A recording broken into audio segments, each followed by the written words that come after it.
Genealogy staff at the library have started creating an archive of the LGBTQ community's role in Springfield history. But it describes the archive as incomplete, pointing to the erasure of the community's role in history.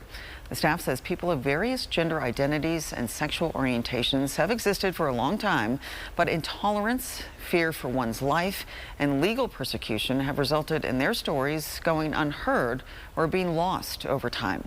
The article details some of the ones who have survived. I think what was most surprising to me is just how much there was. It isn't something that is talked about a whole lot in local history, but it was actually quite overwhelming. We're pulling from nearly 100 sources. It's 7,000 words spanning 2 centuries.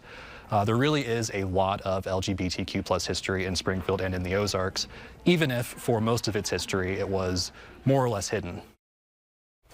A new poll from Gallup shows support for people who don't match a traditional mindset has softened nationwide from a peak that we saw several years ago.